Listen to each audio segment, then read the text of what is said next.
G'day guys, I've got this GPX 5000 that has come in for repairs and upgrades, and very interestingly enough, what I was finding is that the detector would make spurious noises when moved, and it couldn't work out what it was. I thought it was a mylar, so I put brand new mylars front and back on this, and it didn't cure anything.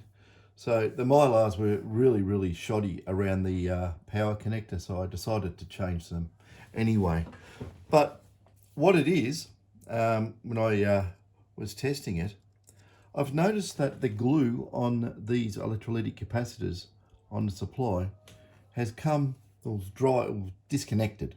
It's no longer sticky. So I can get that capacitor there, I can move that all around. I would say that's probably got a dry joint. Because you've got to remember, these have through plates through the board, and it is connected to the top plane and the bottom. And if there's solder in that through plate, and this has moved, been jarred hard, it can break the through plate inside the solder hole inside the board. So if that happens, you're going to have a lot of make and break, or maybe there's no connection whatsoever and the detector will totally die because it needs power from the bottom to the top of the board.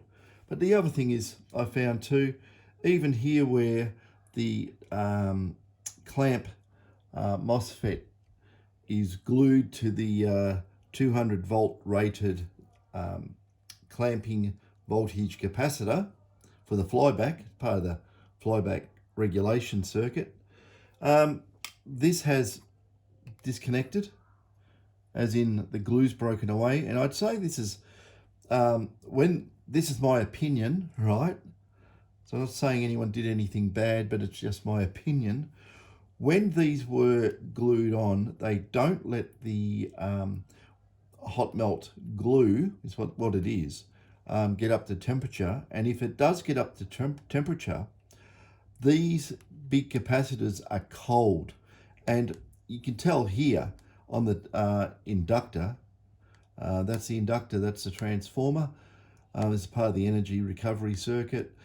But because this is ferrite and it's a big mass, to try and thermally increase the temperature of, well, you know, it's not connected. It decided to connect to the little electrolytic here. Here, it's decided to connect to the little MOSFET and not the big electrolytic. And this one here is broken away from this one. So we've got the glues broken away.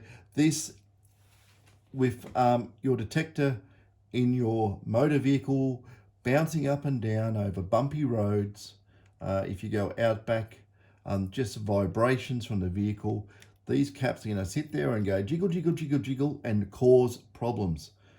Best thing you can do, break out all this old hot melt glue.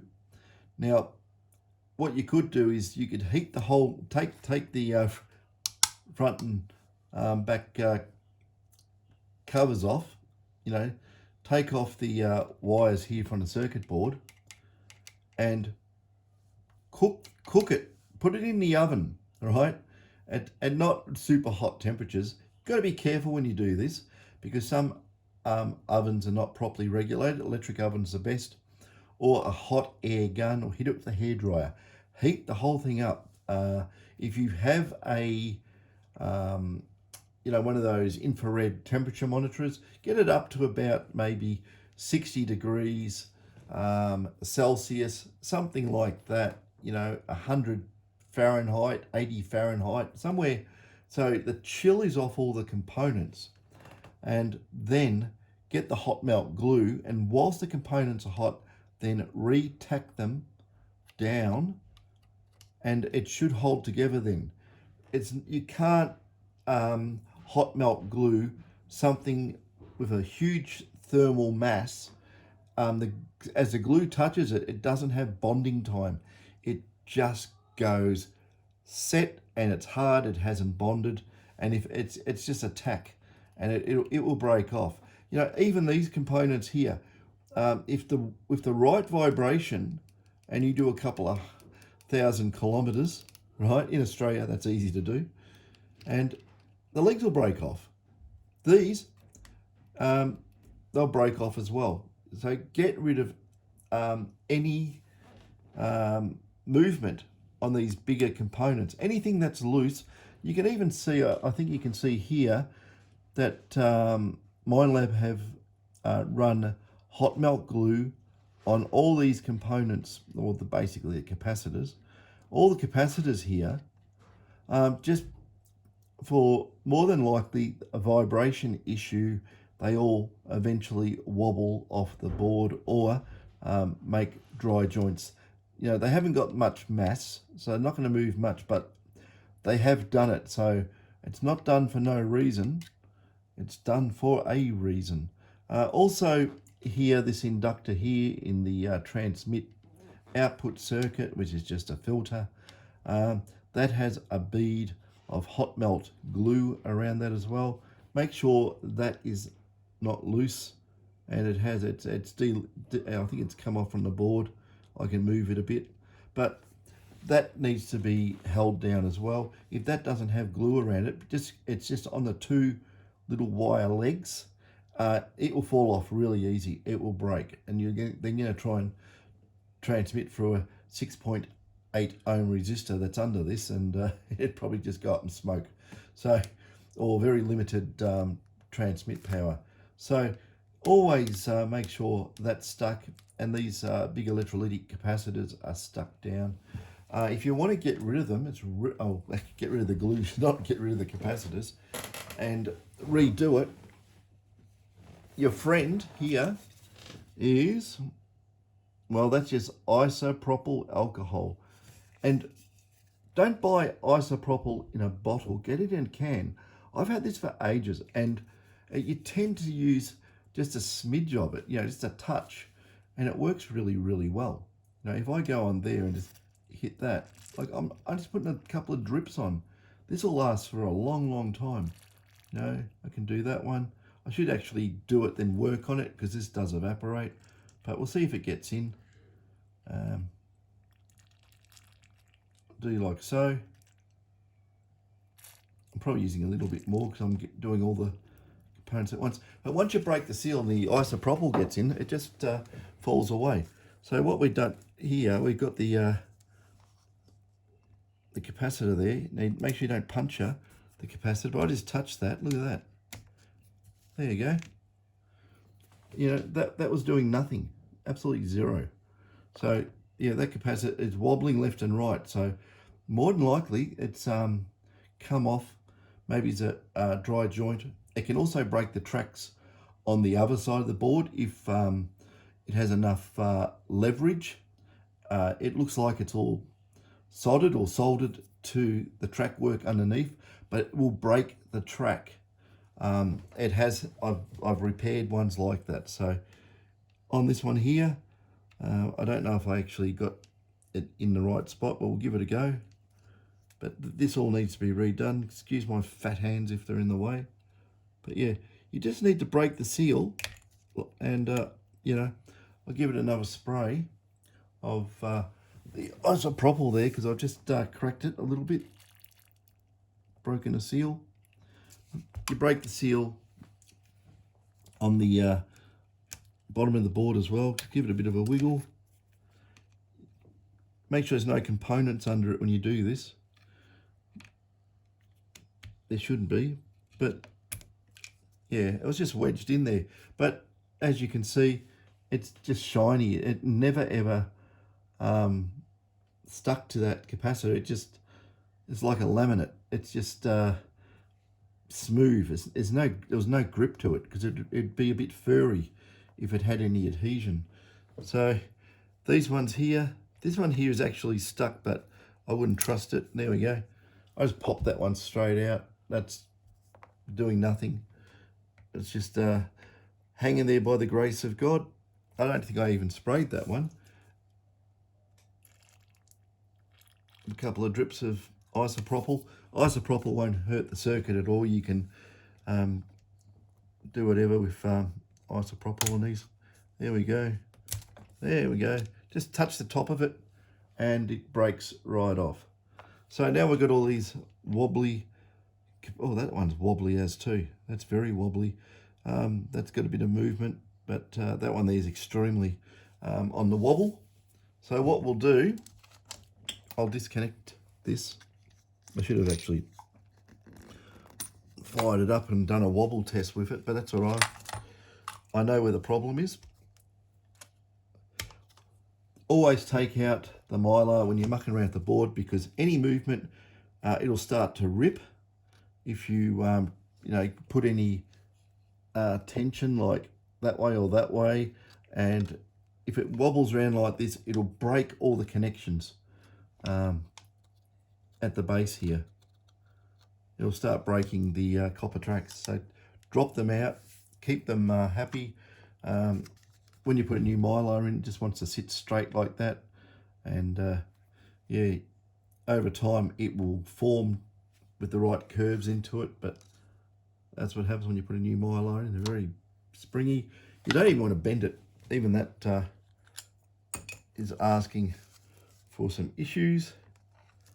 Now, when you get on the white paint on these, if you want to do it really, really quick, get a pair of very, very sharp side cutters like these, and just grab the solder, whatever you want to call it, and just break the white paint a little bit.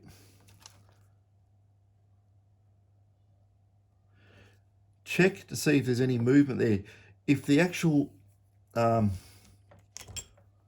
connections here move up and down on the board, it's very likely the track work on this side will be broken or very close to breaking. So be aware of that. This one seems okay.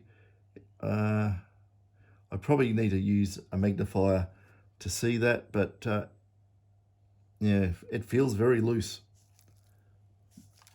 We'll check the big one. Remember here on this one, this has 185 volts across it in a lot of cases. Be careful, short it out, just bang it with a pair of cutters or something. Make sure you don't touch anything else. It will zap you.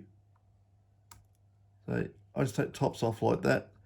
The white paint probably protects it a little bit from zapping people. Hopefully.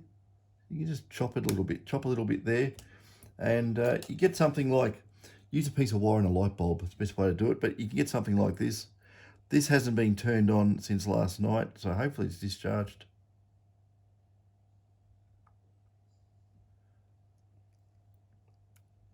Oh, I heard a little bit then. Had a little bit in it, but usually if you did this after you've had the detector on, it will go crack. It makes a very loud bang sound as it discharges. The other one, to make sure that you discharge, always do this one I'm doing now. Be careful, there's a resistor there in the middle of it. Don't hit the resistor. It'll put voltage into the circuit and blow things up. If you're ever working on the detectors, don't have to worry about this one here, this electrolytic. It's this one here on the negative 15 volt rail. It will blow your front end up. So you can just get something, you can use the cutters or any type of metal object and just go across that.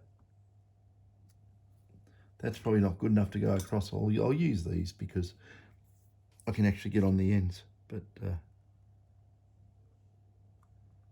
it's discharged from overnight. I've had these, they don't discharge. Okay, that's dead. But that one there, which is the first electro here, make sure it's discharged, always, or else you'll lose, what are you going to lose on this? You're going to lose that transistor there, it's a PNP transistor. You'll take that out, and then because this has it's been shorted out, that's a speed up transistor. It's not actually actively driven as such, but it's on the 15 volt rail. And what will happen is that these will not switch on and off, the two input MOSFETs. And as the flyback happens, it'll take these will get cooked. They will go short circuit. What else was there? Something else. Yeah, something else gets taken out. I'm just trying to remember what it is. There is a BAV 99 here. That can get, not that one. That one I think it is. That's the P channel standard silicon bipolar. It's BC 859 or something from memory. That's the BAV 99. That can get taken out. That can get taken out. A 100 ohm resistor back here next to the ADG 333 can get taken out. If that doesn't blow up, it'll blow up your ADG 333, which drives a lot of the circuitry, turns on transmitters, receivers, timings, all sorts of things, and also drives your damping MOSFET here. And yeah, you take this out. These are expensive. You don't want to do that. It can also take out, there's two, I'll use a scrappy old board over here, just this scrap thing kicking around. There's a couple on this side of the board. There is a couple of MOSFETs. One sits right there, drives, well, supplies signal to this AD797. And the other one for this one is not there. It's a BAV99. It's down here, that one. So there's one MOSFET there, and the other one for the other channels down here. So it'll take those out as well, and it could also take out some of the BAV99 protection diodes as well. Depends how it blows up, right? Suddenly those MOSFETs on the input stage go bang, and you know, that's obviously that blows up. It'll bypass that, it'll take that out, and yeah, out of the these N channel MOSFETs here, they go straight to those ones. The output of those goes straight round onto here. And I've even had cases where it's blown up the AD797s. So always discharge that capacitor, always, right? That's the one with the resistor between the legs. So on the circuit board, it would be where this one lives. And on here, if you can see how we got the top plane here, and that it's got a through plate connected through onto this. If you break the through plate, not that you're going to break it on a ground plane, but on the others back here, they have just a track to them. They will break. And this board here came from somebody a long time ago, where they tried to fix it and they gave up and they threw it at me. And just quite interesting, I noticed that the 200 volt rated capacitor here was loose. And, you know, around that side of the board, it looks fine where it went. You know, is, get out of the way, Cam. I can't put this in the right spot. Yeah, back, where are we here? I'm trying to stick my head around and look at the camera. Back here, these are fine where it was connected to the back of the board. But can you see what happened here? I have to move this in a particular way so it can you see it's all burnt? So what happened is that this solder or solder connection to the top plane failed, and because this is switching fairly heavy currents, that ran at 185 volts or whatever it was on the day, it started arcing, and it's actually burnt the copper away. So there was no connection here, and that was probably the fault. And whoever did this destroyed the detector, but it's all right for parts. So yeah, that's probably all that was wrong with it. So yeah, this capacitor not being connected would have probably taken this out as well. This clamp. It's a P-channel MOSFET, 200 volt rated, and if you usually measure between the drain and source, they will, if they fail, they'll go short circuit. 99% of the time, these fail short circuit. So just put a new one in there. Make sure that there's continuity here. Yeah, but that's got a big burn there, so it's pretty obviously that's the failure point on that board. So that's never going to work again because it's had too much. The whole front end, the whole input stage has been removed, and I think at various times I've pinched a part off it or something to fix something. As you can see, here's a TLE 2022 there. That's missing. I've probably pilfered that because I may have run out of those devices. Switching MOSFET there. They're a 5 or 6 amp SOIC type MOSFET that drives the transformer. It's part of the switch mode. It's got current, that resistor for current monitoring. Yeah, it's pretty pedestrian sort of stuff, but what makes these really hard to work on, as you can tell, is all the white paint over everything. It's really hard to work out the tracks.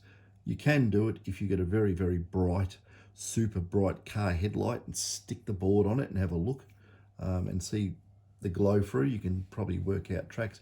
On the older detectors more so than this. Just hang on a second, I just want to check something myself. No, if you actually have a look at this here, I'm trying to work out where I am, where the ferrite goes. The ferrite. There's a track here. You can see that little line there, maybe. That's internally in the board. It's not on top. There's no track there. It's inside the layers of the board, and that's why these are multi-layer boards. You can see there's some more power tracks here. They're just inside the board again, and makes it difficult to find out where these internal tracks go. Where does it go? You have to find out where that internal track goes and where it goes on the other end. It can be difficult because it can go anywhere, and you don't know if you're actually on the right connection. So, but yeah, over time we've worked all that stuff out, so these are repairable. It's pretty sad that this one ended up like this.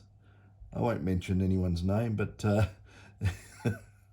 yeah, that's what happened to it, yeah. And I would have definitely 100% have pilfered the ADG 333 off here for another detector, as yeah, I've only got a few of those. They are expensive chips. They're only a switch. It's just a multiplexer type IC, but it works in negative and positive voltage domains. You can look it up, ADG 333. So anyway, back onto this.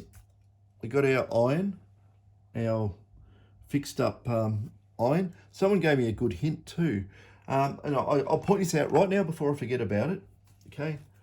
I used, on the other video, I'll just pull a bit of this off. Okay, I used aluminum, alfoil, right? Alfoil, okay. And I've got this stuff they used to use for drafting. It's copper. It's very, very thin, and it's sticky as it's stuck to my finger. Okay, if you actually get this, you can buy this at office supplies, and it is 100% copper. It's very thin and it's sticky. But what the fellow said, it's actually in the comments on the soldering iron video I did. He gets this and he wraps this around the element on the irons, and just until it's a snug fit on the tip. And copper has a much better thermal conductivity than any alloy. Aluminium, alfoil, all the same stuff. And yeah, you wrap it with this copper. It's not that expensive either. You can get it off eBay. Just look for copper. I think they call it drafting tape. It was used for drafting because light won't go through it. I think years and years ago when we used to do lithography on circuit board design and that, I think sometimes we used to use this as a block out. This is a long time ago when I was, yeah, many years ago. I think in 1980s or something. Yeah, they used to, yeah, it would have been early 1980s. Oh, God, I remember laying out track work with tapes. Oh, yeah. Much better to use circuit board software. But, okay, well, I got that out of the way. You know, I digress onto things as they pop up into my head. So anyway, on here, we've cracked the paint, or the paint from the connection. And what I do, stick your thumb under it, right? Hold it on, get it hot, and wiggle it until it stops wiggling a little bit. Make sure you get enough heat up there. Do that. Take your iron away, let it cool down. Okay. Actually, with the white paint, usually this stuff wants to stick to the white paint, make a complete utter mess. It's bloody horrible stuff. But we'll try and keep it on point. Okay. Get it like so. Hope there's enough zoom in there so you can see this. Hang on, I've got to actually move things along here and put it properly in the camera view because I don't know if I'm, you know, I don't want to burn my own hand doing this. So, you know, we'll aim up there, put that there, heat it up, and there's a little dag going towards that resistor. It's usually the case, isn't it? Okay. Do so, clean the iron a bit, and I can see that little dag there get off. It's not going to, see it starts sticking to the white paint. Damn horrible. There we go. But that's the most horrible solder connection I've ever done in my life. I've got no resin there, that's why it wants to peak. But doing that, and there's a little bit of wiggle there, but not as much as what there was. I'll tell you what, we'll do this really with a lot of heat. I'll get some good heat into it. It's not going to hurt the capacitor because the amount of heat travel, it's going to dissipate mainly into the board. So all the heat from the iron will not get onto that component. And I'm trying to find, I'll just make myself I don't want to use a good one. I usually use these cotton tip things. Where am I? There we are. I usually chop the cotton off. So now I've just got a stick. And then I use a bit of this resin, which I've got to get more of because it's disappearing. Get a bit of, don't worry about the resin in this cord solder, whatever. It's the bloody, won't pool up enough. So just get some stuff like that. Actually, I'll put a bit more there. And this will just clean up. You can use acetone to clean this stuff off if it bakes onto the board, or just use isopropyl, but acetone's far quicker. Okay, do it this way. Let's push this down. So I'm just pushing it down onto my silicon mat. The capacitor is the highest thing. So do that. So it's far better flow now. That's better. I'll just get my fingers like so.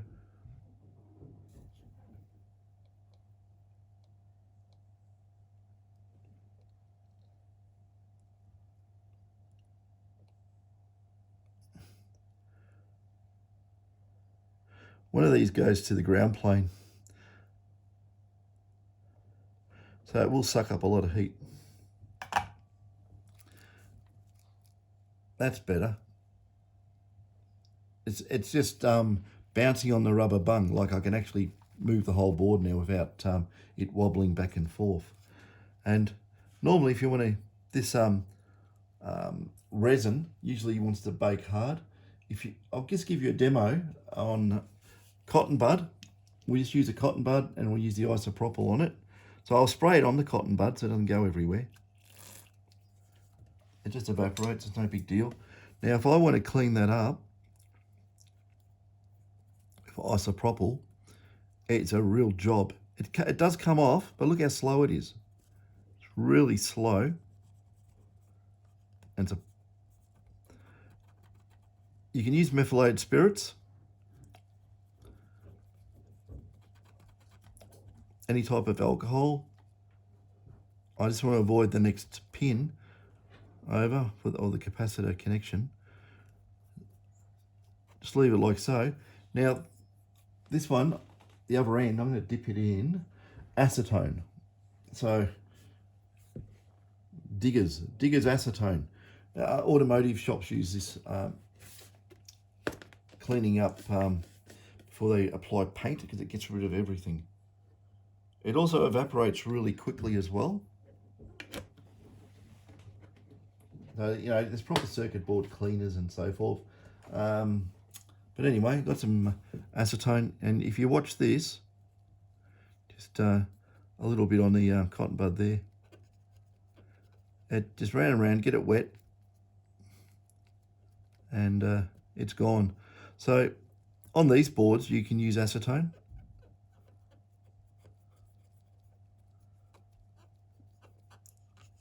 It's far quicker, and you can get rid of,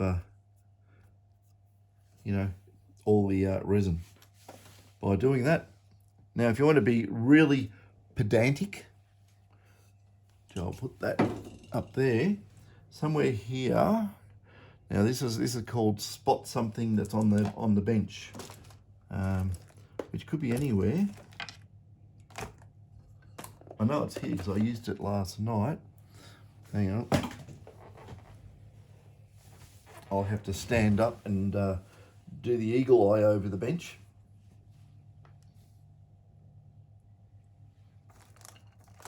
It's the trouble here. Things hide. It's going to be here somewhere. Where are you? Where are you? Anyway, normally you do it the cheater's way. Right. This is the cheater's way of doing it. Okay, paint pen. These things, they're available everywhere. They're worldwide. Uni paint marker. I've tried this, totally non-conductive. It doesn't do anything detrimental to the board. But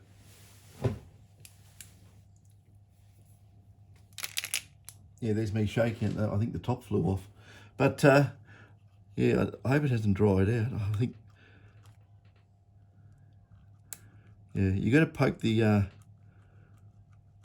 tip like so to get the paint flowing on these.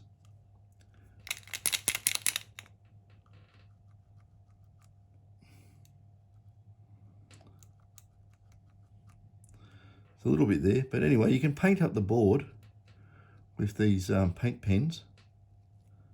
It's not really a lot of paint there at the moment. Usually you can just flow it out a little bit better than that. And, you know, if you've scratched the board, oh, there we go, there's some paint. If you scratch the board or anything like that, you just do that. It dries pretty much the same colour. So there's a nice blob of it there. But, you know, for touching up any part of the board later on after you've done the fix-ups, just do that. Now I've got to find where the top went. Or else this is going to dry out and that's going to be the end of that. But yeah, make sure the tops are on tight when you shake it.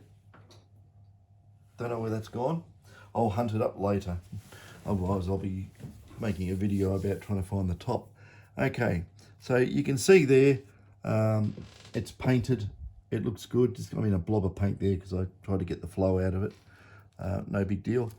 And now I've discharged these capacitors here. We definitely, I want to crack the paint on this big one here. This is the 200 volt thing.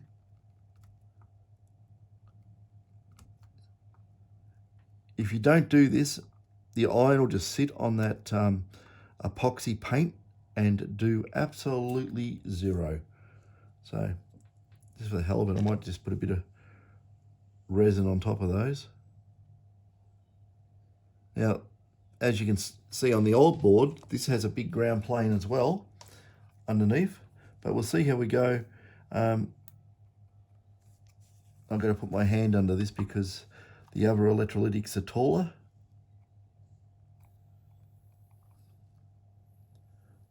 So you heat it up and just make sure that, yeah, that paint's pushed away. My hand's probably in the way of the camera, I can't see. Yes, it is. My hand's in the way of the camera. Trouble is, if I look at the back of the camera, I can't see what I'm doing here. So,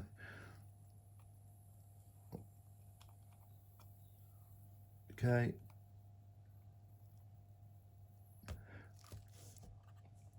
You could put something under here and press down on it. Usually something like a pair of pliers.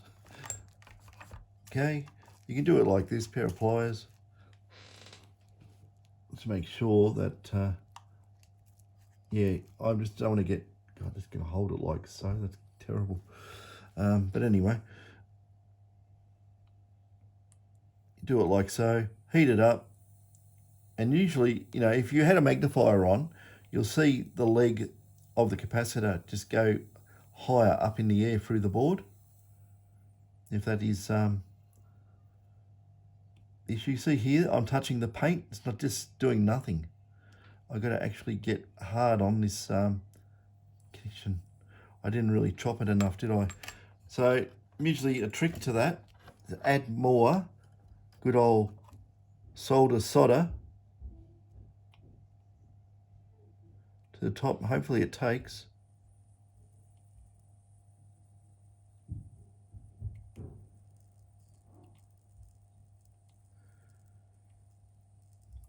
The other trick is crank your iron up in temperature. Yeah, it's on the ground plane side and it's just sucking all the heat. I'm going to put the iron up. I'll give it another 20 degrees. Okay. We'll see what happens now. I don't usually like doing this, but it stresses the poor old iron out. Ah, there we go. We got movement. Oh, there's a leg moving. Fantastic. God, it wants to suck the heat out still. Go on the other side. I can feel it creaking down. So we're actually having some success here. Okay. Now let's do the other side again with the iron up in temperature.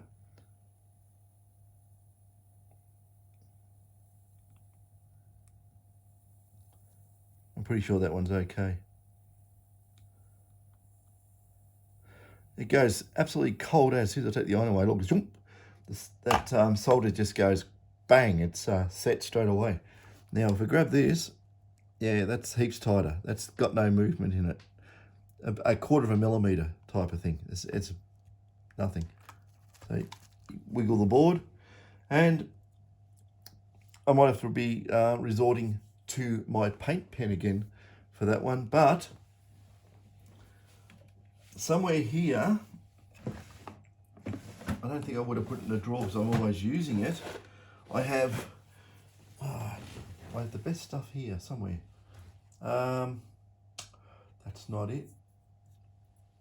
I've got different colours. I don't want to use the different colours because it will look really weird. But I've got, well, basically I knocked off the Mrs. Nail Polish, right? He knows I didn't say that too loud. Somewhere here I have nail polish in a little bottle, and I found it. Well, there you go. There we go. Sinful Colours, bold colour. This stuff is exactly the same colour as the circuit boards. So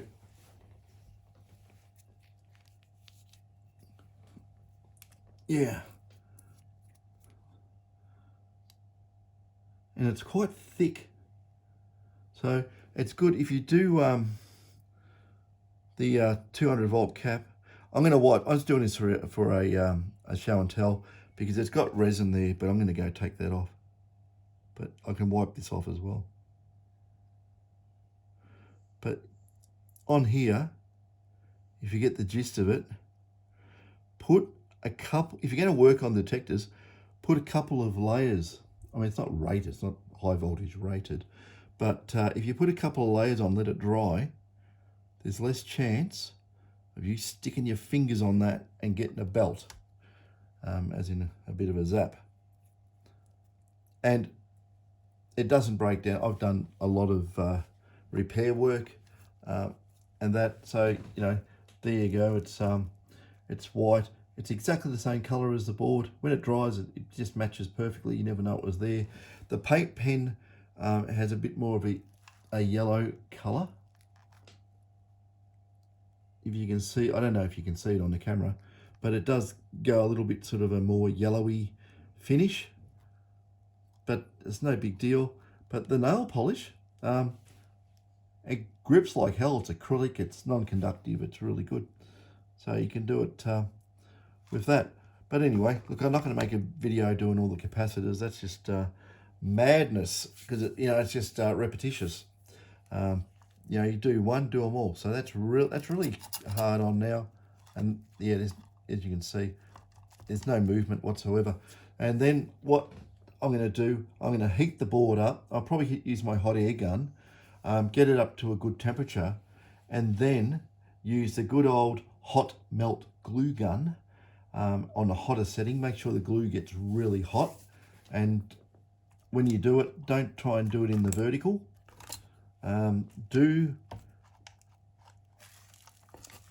Do things in horizontal. Do it in the vertical. Heat it up with a hot air gun or put it in the oven, which, be careful doing that. Some people will do it stupidly and melt their whole board. I know that. So maybe just a hot air gun, hair dryer, heat the board up, get the chill off it basically, leave it out in the sun, whatever, if you got sun. Unlike here in Ballarat, it's always overcast. It's like living in little England or something. But anyway, yeah, flow it in there, make it stick there. Make sure that the tab of that, you can't see what I'm doing, can you, or can you? Make sure the tab of that FET is not hard on the case of the capacitor, because it is metal. It might puncture through, short circuit, who knows. Just keep it a little bit away. Doesn't make any difference where you stick it like so. Bit of heat, and same down there. So your capacitors don't wobble off and cause dry joints and all sorts of intermittent operation. You don't want that. So that's probably applicable to every detector ever made. If it's got big electrolytic capacitors or any structures that can build up their own vibration and a bit of inertia with that vibration, can cause dry joints. Actually, it causes all the dry joints on these. A lot of the detectors that I see that stop working are because of dry joints. It's very, very common. So that's how you stop it from ever happening. Hope you enjoyed that. It's common sense to me, but it may not be to some people. I always think, oh, everyone should know that, but obviously, no, they won't. So yeah, that's how you do it. It's easy to pull these detectors apart. You know, just don't rip the mylars off when you pull them out the board. Just be careful. Always do the display side of these first. Put your finger in there, pop the mylar upwards from the board it's mounted in. Just put straight up with your finger. Wobble it back and forth a little bit, and it'll pop out. Then the display side will come out, and the rest slides out the front. So anyway, catches.